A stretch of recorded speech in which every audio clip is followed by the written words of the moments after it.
Hello there and welcome to this week's Media News with me, Gareth O'Connor. I'm going to kick things off this week because I know last week I started with some slightly gloomy predictions looking at the marketing outlook for this year, but things aren't all that bad, good people. Global ad spend is set to rise. Hurrah, I hear you say. And not just this year, no, it's set to rise this year and next year. Worldwide growth this year in our fair industry, 5% this year, 5.3% next year, which is pretty good. Granted, it's not so good if you're in Europe, but we are not. The outlook in Europe is bleak. And to be fair, it's not that much better in America, but the winners really are South America. Places like Russia and Asia Pacific's looking pretty good, so that's pretty good for us. Apple v Samsung, the war is over. For now. Samsung has been ordered to pay $1.05 billion for patent infringements, which is a lot of money.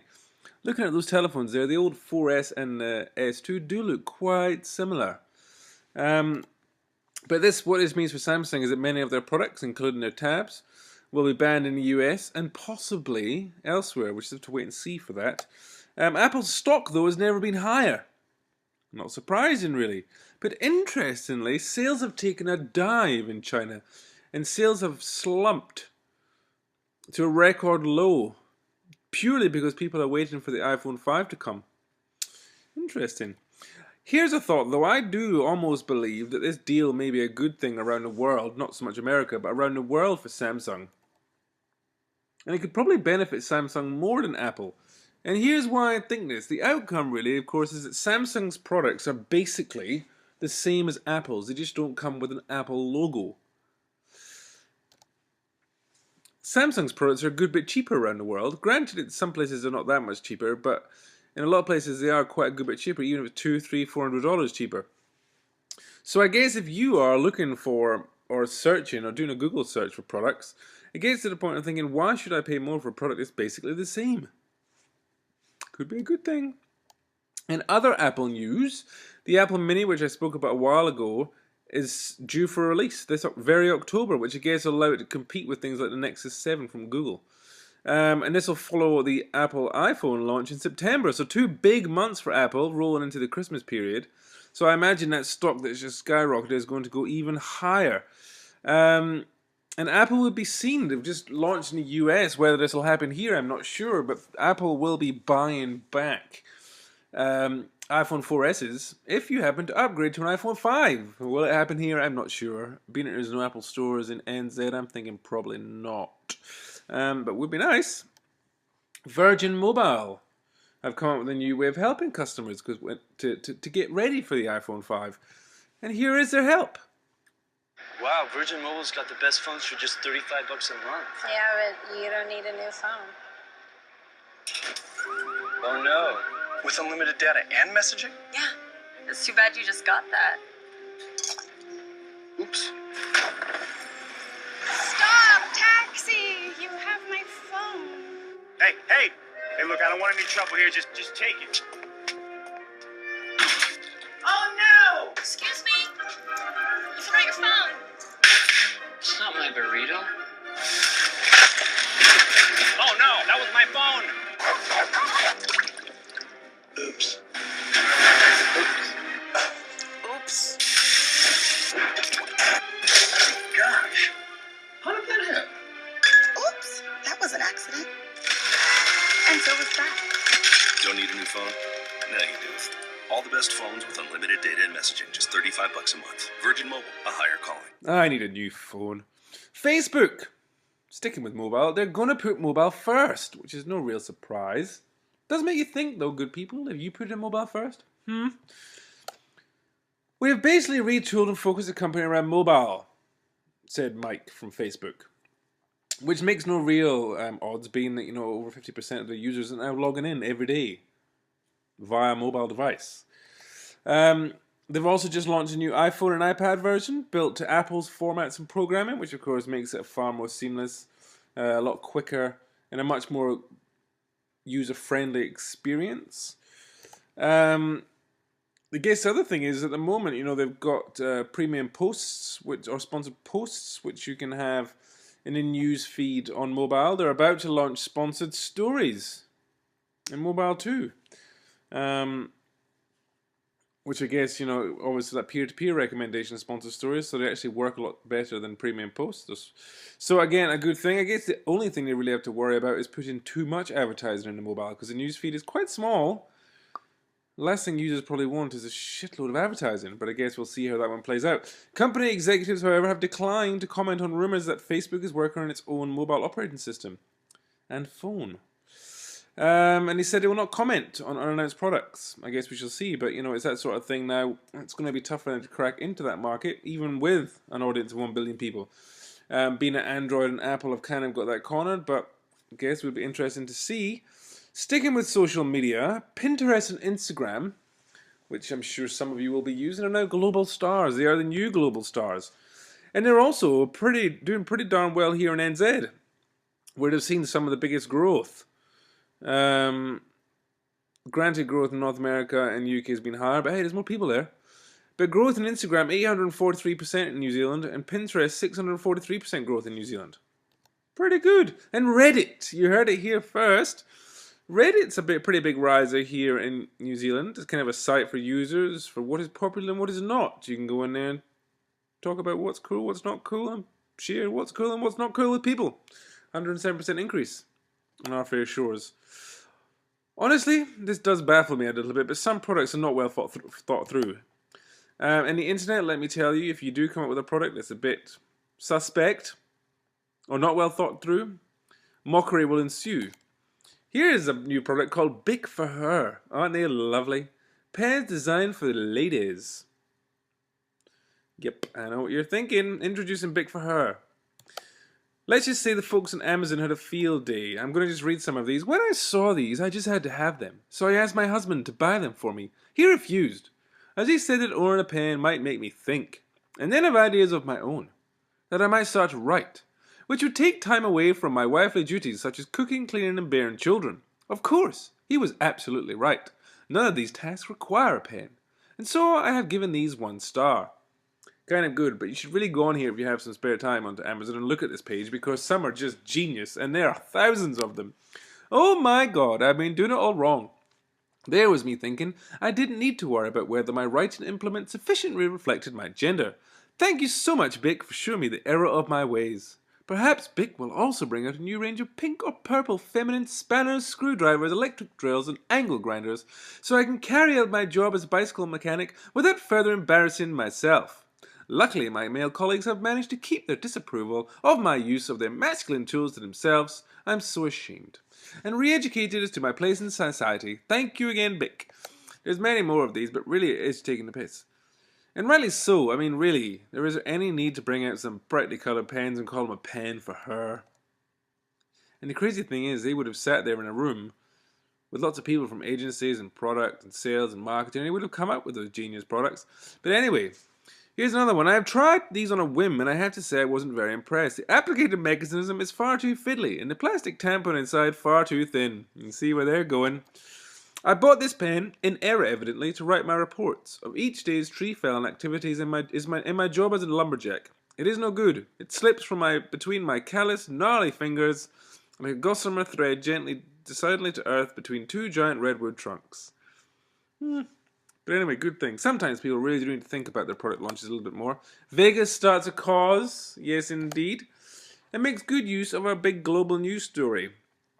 I guess Las Vegas has jumped on the Harry story, the Prince Harry story, and they released these print ads around America, but have also started a cause, hashtag Know the Code, and it's all about Las Vegas code. What stays in Vegas, baby. And these ads, for shame. To those who traded in their pledge to their Las Vegas brethren, we deplore you. We're calling on you, the defenders of what happens in Vegas staying in its rightful place, in Vegas. We are asking for a shun on those exploiters of Prince Harry. We shall boycott partying of any kind with them. No bottle service, no bikini-clad girls, no Bucatini from Batali. In other words, we will not play with them anymore.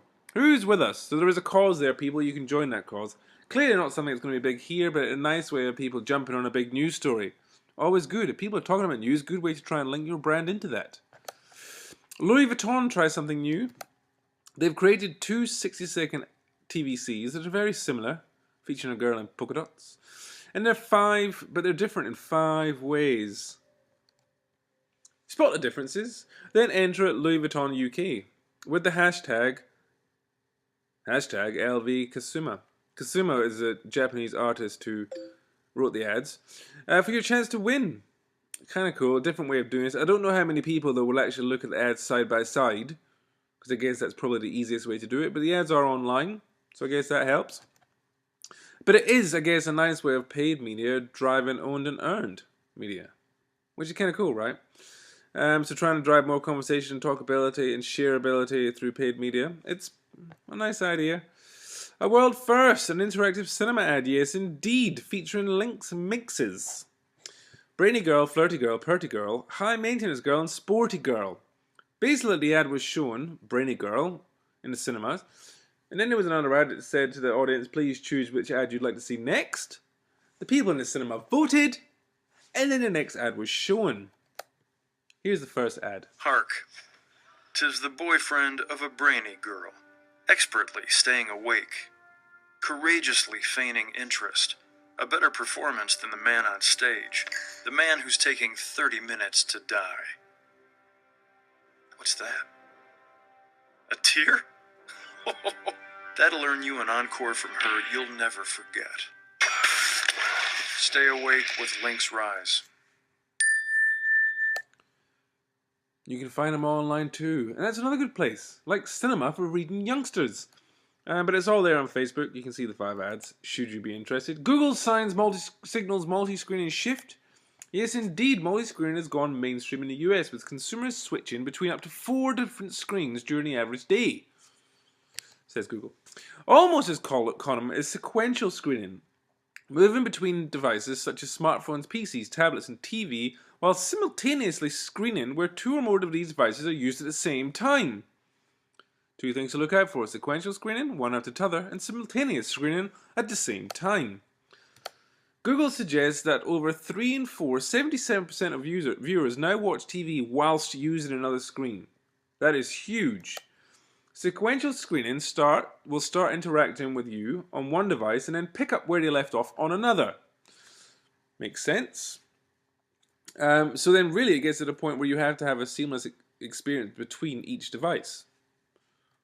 For simultaneous screening, Google advised that advertisers look into cross-media opportunities, supplementing TV shows with online content. I always talk about this sort of thing, but you should always have a narrative arc that continues across multiple screens. Ericsson Consumer Lab, they've just done a new international report, and here are some of their key findings. Social TV is exploding. 62% of consumers use social media whilst watching television. That's an increase of 18% year on year. So it's not going away, it's getting bigger. Consumers are not cutting their traditional TV subscriptions on a large scale. In fact, only 7% of people have cancelled TV packages. That's good news for Sky here, but I guess with the rise of things like Netflix and other providers like that coming into the marketplace, that may well change slightly. HD quality still remains the highest of highest importance. So both for TVs and tablets, if it's not HD, people do not want it. Mobile devices are an important part of TV experience. 67% use tablets, smartphones, or laptops in their everyday TV viewing, both for video consumption and to enable social media experience whilst watching television. Goes to a second screen now is huge. TV anytime, anywhere is finally a mass market service. 60% of consumers watch video on demand on a weekly basis. Now easy to use services trigger mobile viewing habits. So again, people now, particularly when you think of the larger screens on tablets, people are watching catch-up TV on tablets, not just computers anymore.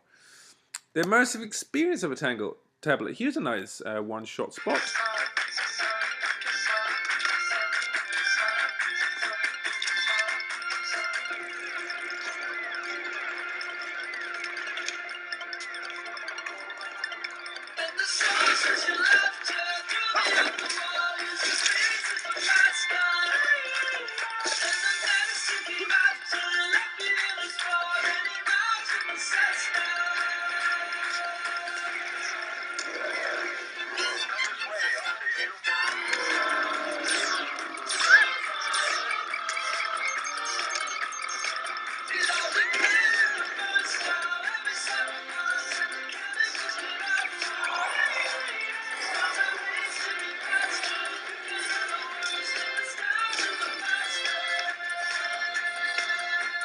nice ad for showing the immersive experience of a tablet.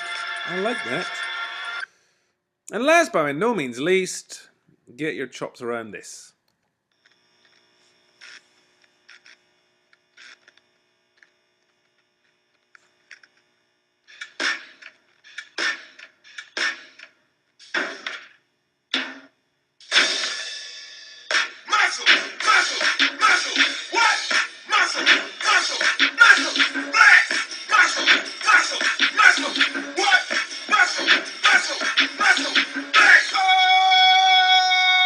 Keyboard solo.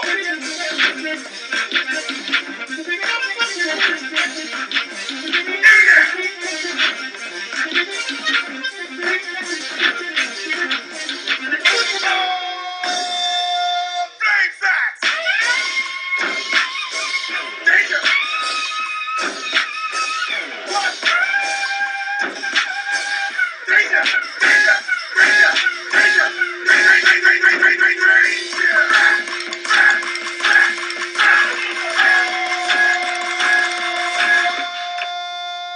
And that's the power of music. Now you try. Make music with more muscle parts using your keyboard device. Do it! Yeah, go on, give it a go. And that's it for me this week. See ya.